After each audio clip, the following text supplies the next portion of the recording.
Hey, this is Meredith Elliott Powell, and you know what time it is. It is 8 a.m. Eastern and time for a Sales Logic. Hanging out here with my partner, Mark Hunter. You have caught us on a rare occasion when we are both in our offices this morning, right, Mark? Yes, we are. But you know what? That means there's going to be more time to talk, more time to really go deep. And we got a great topic this morning. We're talking about sales partnerships, affiliates, fractional sales. This Mark, is a good topic. sounds like you're struggling a little bit with your voice too. I am struggling with a little bit like what you've been struggling with. So thanks for passing it along. Yeah, sorry about that. I have God, I hope you don't get what I have had, but I'm going to kick this show off, hit our promo. We got a lot to talk about. You know, I think this is such an interesting subject, and I had one of our listeners reach out. He's been on vacation, kind of binge watching all of our episodes, and reached out about strategic partnerships. And I thought, what a great topic, because we really haven't discussed that yet. And it's an interesting, sure is an interesting growth strategy. So here we go.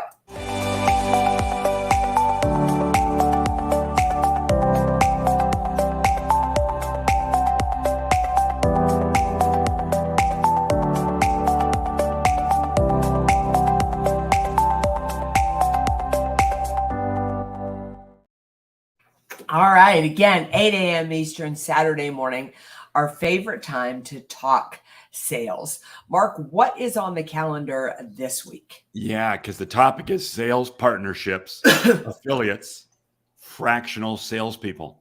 Are they right for you? And the question, I love the question, but more importantly, the book we're going to get to. Yeah, my voice is going weird. Yeah. The book we're going to go to, you got to pay attention when we get to the book segment, because it is a game changer. So anyway, let's get into the question. Question comes from Magnus in Sweden. It says, I am head of sales for a company that is growing and expanding through global partners that sell to the end user. While efficient, this is hard to manage, coach, and impact. What thoughts and advice would you have? Is this a good strategy? How can I best focus my team to support? Yeah, so strategic partnerships. I mean, I do think that they're a good strategy. I mean, look at like Barnes and Noble and Starbucks, right? I mean, you're look at the how many we see across there. So I think like working with organizations or individual or salespeople. I've got a company right now that how they sell their partnerships are through strategic. How they sell their products and services is through strategic partnerships. They go into a territory they want.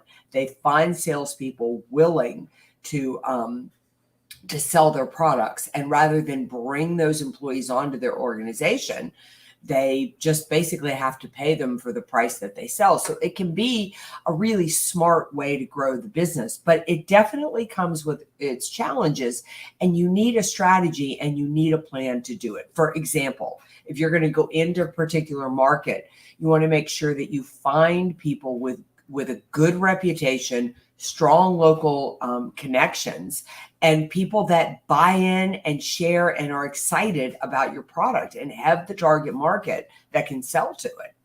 Yeah, there's a lot of industries that use this form of selling a lot. I do a lot of work in the SaaS-based technology, and they use channel partners. And on the one hand, channel partners, absolutely fantastic. What is a channel partner? This is somebody who's really married to the customer, and they bring the vendor in. The customer may come to the channel partner with, hey, we got a challenge. And then they go out and find the right solution. So that can be a great, but here's where it begins to rub raw. Who owns the relationship with the customer? It's the vendor who ultimately has their software, their hardware with the customer, but it's that channel partner, that intermediary, that actually owns the relationship. And that can create problems down the road, because what you get into is you get into this communication void. Who's saying what to who needs, and if you're looking to land and expand, that can also become. So there are very much pros, because you can get introduced to more customers faster if you're looking to grow your business. And I think this is what Magnus has done very, very well. But it can also hinder long-term relationships, because there's always an intermediary there. So you really have to think through, What is your long-term business strategy before you really start embracing affiliates, fractional salespeople, partnerships, etc.? Yeah, Mark, I think you've brought up such such a great topic with it. Here's somewhere I'd love to see today's show go. Is number one, let's help Magnus. And the thing is he dove into the water. He's there, right? I mean, they're going down this avenue of strategic partnerships. So what are the best ways to make it work? But you just made me think with how you approach the subject. Then let's talk about, is it a good idea or not a good idea? Like, what are the pros and cons of building, strategic partnerships? And then I'm curious, does it really have to be an either or? Could it be something that you use, you have one strategy to grow the business and this is just something you use as an add-on? So with Magnus, he's in the water, right? I mean, he's out there. So number one, I would say focus on relationships. You have got to build a connection with those strategic partnerships. That has got to be the foundation. I mean, they need to know you. They need to like you. They need to trust you. They need to believe that you are there to support them. And I think you can do some of that virtually, but Magnus, you need to get on a plane. You need to go out. You need to be in those territories. You need to make some calls with those people, and you need to build a bond with them. During a large segment of my career, I managed partnerships and affiliates. And one of the things that I very much is I wanted to know the partners I'm working with, what's going on in their business. I took a very proactive role in understanding their business, understanding really, are they profitable? How are they doing? Where else are they growing? And what I found was the heads, the leadership of these affiliates and these partnerships and these channel partners I was working with, they really took an interest in me because I was taking an interest in them. If you are going to sell through any kind of an intermediary, you have to take a very strong interest in them. If all you're doing is trying to sell your product, your service, guess what? You are a transactional partner at best. But if you take the time to understand their business and be engaged with them and show interest, it is amazing how they will begin to really come alongside you and open you. Because here's the whole thing. This only works by way of trust. Magnus, you've got to get on the plane, just as Meridith said, because I'll tell you what, there's something about going face to face with them, sitting down over dinner with them, talking with them, and being able to develop a level of trust, because there are going to be in any situations where, which way do we go? And I'll tell you what, if there isn't a high degree of trust between the two, it's going to break down and it's going to be ugly. Yeah. The next thing I think you need to focus on, Magnus, is the sales process. Is that, even let's assume that Mark is my affiliate and I've got a good connection with him and a good relationship. I still need him selling and positioning my products and services in a way that our company approves of. And that's really, really important because, all salespeople, in fact, I hate to say this, but most salespeople are not really great salespeople. They don't really use a process. And I know that because that was me too. We just sort of blow out there and do whatever we want to do.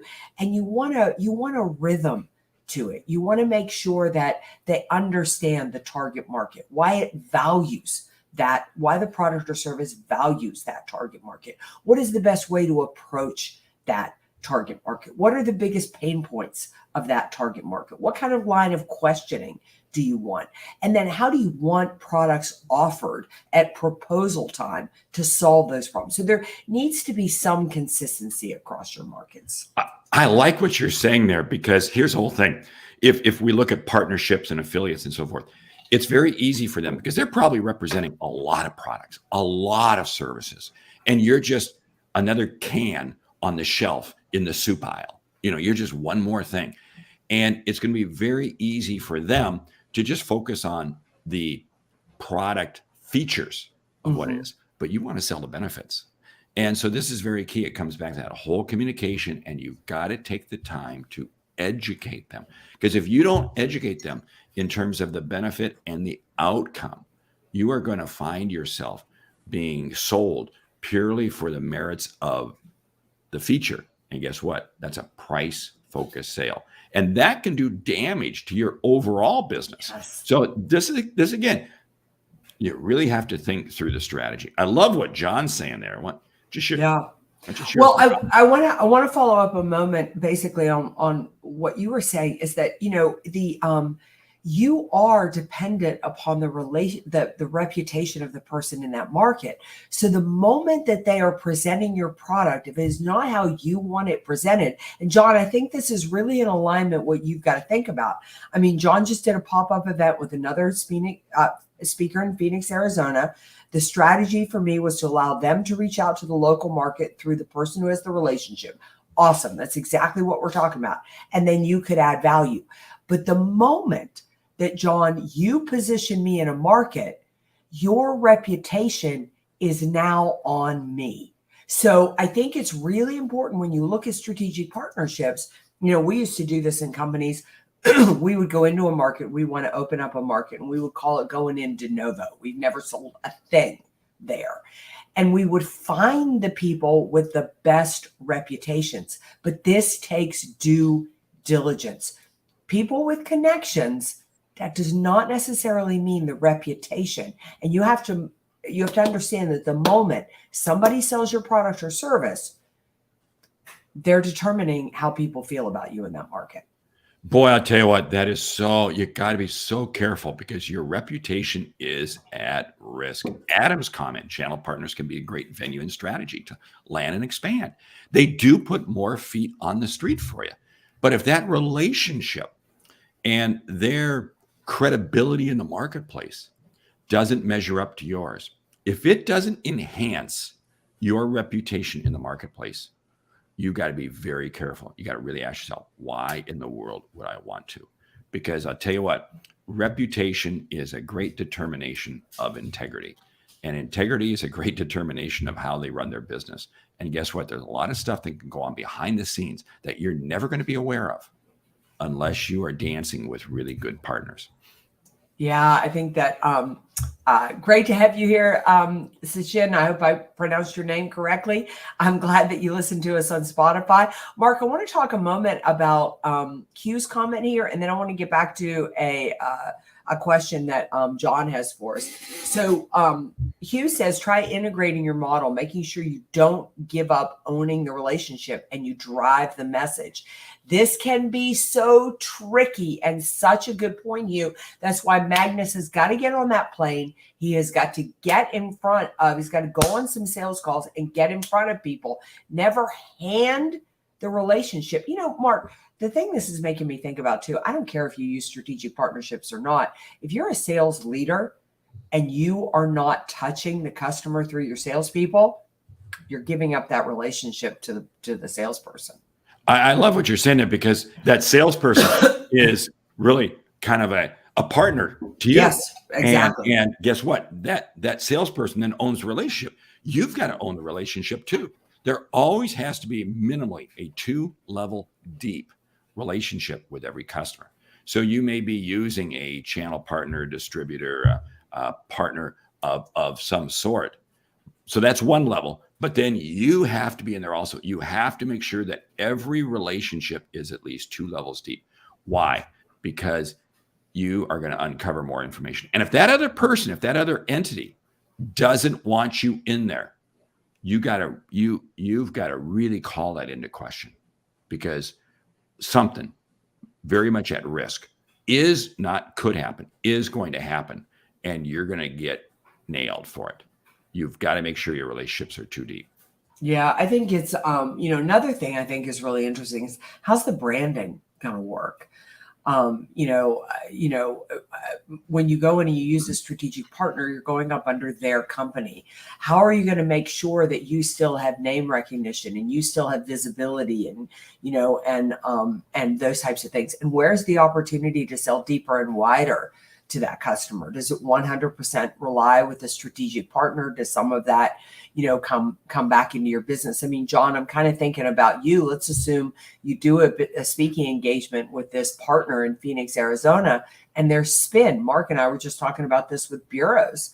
is that, there's spin-off of it. Who owns that connection? Who owns that relationship? Who owns, if there's problems with a product or service, who owns that? There's a lot, it's almost like a prenup, right? I mean, you're sitting down and you want to have these conversations while everything is healthy, good, and strong and positive.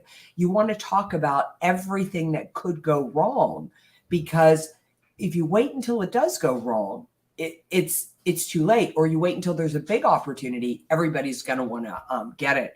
Mark, John's asking us here, what are some questions you might ask to get to customer pain points? Well, this is great, John, because here's the situation. You have to be the one asking those questions, because again, you're going to educate the partner. You're going to educate the affiliate best by you going in on sales calls with them. And they may resist because all they want to do is sell the product or service. No, you've got to. The pain points are simply, you've got to be asking downstream questions. How is this going to impact your business? Where does this fit into your timeline? Strategically, where do you want to be as an organization a year from now? These are questions that you want to get them talking. And here's the thing that I found. If you do this right, the partner you're with is going to value you even more, because guess what? They're going to now learn additional opportunities that they can service this customer with other products or services that they represent. When you take the time to go in and really start going downstream, and that's understanding where the customer's headed, all those various issues, what you begin to do is you begin to help the partner create a deeper relationship. But I'll tell you what, I want to go back to something you said earlier, Mary, in terms of what the customer is going to be handling, and you got to take care of this in the prenup. Is this partner going to be handling invoicing? Is this partner going to be setting pricing? Is this partner going to, you got to talk, you got to work through all of those things, because again, suddenly at the end of the quarter, you need some numbers, partner needs a number, and you've given them control of pricing. Guess what? They're going to do whatever it takes to get the deal. And that may damage your reputation in the marketplace with other customers that don't go through that partner. So again, just like Mary said, this is kind of like developing a prenup. You got to do your homework ahead of time. Yeah. So you got to talk about how to break up too, right? I mean, what is that going to look like if it isn't working? This is Magnus, owner of the question. I'm so glad that you have chimed in this morning. John, I'm going to answer one last question for you. This is my favorite pain point question. I ask it to everybody. So I've done my research. I've done my homework. I really already understand the industry. I'll give you an example. I'm hot and heavy in the automobile industry right now, because my message really works in there. But my favorite question to ask in an interview is to just say, talk to me about if you could solve only one problem this year, just one problem in your organization, what would that problem be and what impact would it have? Because when I can listen to them go in there and then I really be quiet, I mean, I really shut my mouth and just let them wail, because basically they're going to give me layers of problems that they've got, but it helps me understand what the urgent need is. And if I can solve the urgent need, I build trust, and I can solve every other problem, that I want. So a couple of other things, Magnus, you're in a global environment. You can't always jump on a plane. So a couple of other things that I'm going to say that I think are really valuable. The moment that you start to do strategic partnerships, your response time and your availability really matter. So these are your best customers. You have to get in your mindset that the more successful you make them, the more successful you are going to be. So it becomes this matter of, again, let's assume Mark is my strategic partner. If he needs anything, I'm going to be there for him. And when the phone rings and it's Mark, I'm going to support him. I'm going to walk through things. So I'm going to kind of give Mark guidelines of what he needs to do in order to sell my product. I'm going to coach him. But I'm also going to say, go on that sales call. Let's you and I jump on a call on Friday, and let's kind of walk through what worked, what didn't work. Because luckily for you, Mark, I work with people all over the world. I'm going to give you my input and bring you all the best practices that are going to help you be more successful. So it's that mindset that Mark does not work for me. I work for Mark. And what can I do to make Mark more successful. And I'm going to share that with him because that's going to want to make Mark work harder for me. It's going to want to make him communicate with me. And the more Mark talks to me, the more ability I have to help him sell in a way I want him to sell and a way to make him more successful. I love what you said there, because it comes back to this whole thing that when you have partners, when you have affiliates, you have to understand your role in helping them. You can only succeed when they succeed. You can only win when they win. And if you're not willing to invest in them and help them, and I'm going to go a step further because I see this all the time. There's many, many times when I might be working with a company and they're dealing with partners and so forth. And we have to identify an area that we can help that partner grow their business unconnected to the business we have. But we're doing that because if it makes them stronger, then it's going to make us stronger. A rising tide lifts all boats. So you've got to be willing to invest in your partners. This is we're getting a lot of comments. Yes. I'm so going to butcher your name, Adi. I hope I even got close. What a good question. What do you do if we ask or inquire for a pain point? Client says we don't have it, or they have a partner or solution already. Couple of things here. Number one is if they try to tell you that they don't have a pain point, just dig a little bit deeper. Everybody's got a pain point. Maybe pain point's a funny word for them. You can use, tell us a challenge, tell us an obstacle, tell me something that you're, concerned about. Or you can position it for them. You can say, I work quite a bit in this industry, which is a great way to put it. And here are some of the challenges that we're seeing. Can you relate to any of those? Do you have any of the same? If they have a partner or solution already, there's a couple of ways that you want to respond to that. Number two, everybody on here, you need to be everybody's number two. And the reason you need to be everybody's number two, because the one thing we can guarantee in our industry is number one is going to screw up. Number one will drop the ball and not do what they need to do. And when you are number two, you get the phone call and that is your end. You are building that relationship before you need that relationship. The other is how hard I work on it is how strong their partner or solution already is. If Mark's working with his brother-in-law, and I may not work that very hard because that's probably a pretty solid family relationship.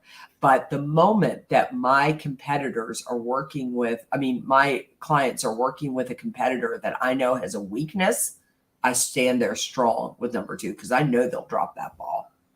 Number two always becomes number one. And, exactly. And picking up on that question there, I love asking, oh, great. So you found a solution. May I ask, what was the process that you went through to come up with that solution? What were the things? And if I can get them talking about that, and they will, and they'll share with me, then I can begin to understand, okay, I may be number two right now, but here's how I'm going to break through to number one. You never hesitate to ask a customer a question about how have you reached that decision. A question I love asking is, how have you made decisions about things like this in the past?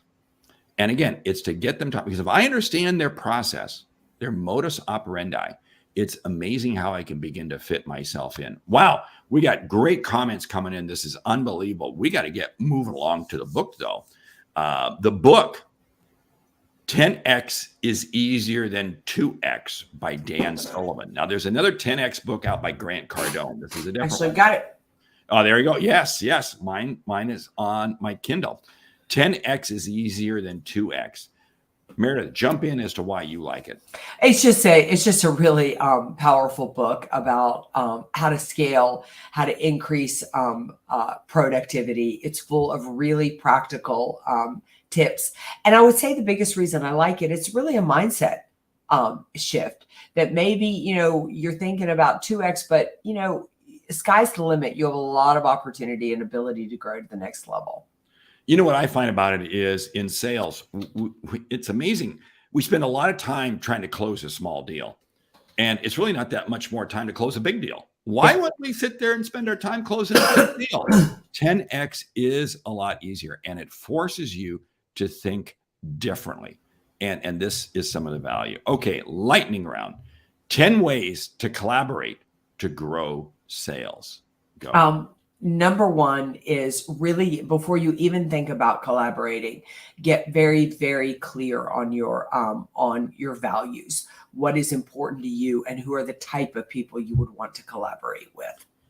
And never begin a collaboration from the get-go until you understand their values, their standards, where they're coming from. Integrity matters with every relationship. Yeah. Number three, look to collaborate based on challenges or opportunities. So if you really take good inventory of the challenges that you're having in your business or the opportunities that you see, and then look out and think, who could I work with to collaborate? Make sure the partnership is not you're giving them complete control. This is truly a partnership, and make sure they understand that you are going to be intimately involved in every step along the way. Yeah, I think that look to have multiple collaborations. Like, I would start small with any collaboration that I'm doing. Like, sort of put your toe in the water, see how it's going to work out, and then look to expand the collaboration from there. Stay focused on the outcome you create. Whatever partnership you have, the people are going to probably want to just go to the product or the feature, just selling the benefit or selling the feature. No, you got to stay focused on the benefit, the outcome. Yeah, have the tough conversations first before you begin any collaboration. Just go ahead and hit the nail on the head and talk about, what do we do if the collaboration doesn't work out? What's going to be the result? Who's going to get the customer? Who's going to own the sales? Those types of things. Ooh, that's ouch, because that's that exit strategy. You always have that exit strategy before you begin.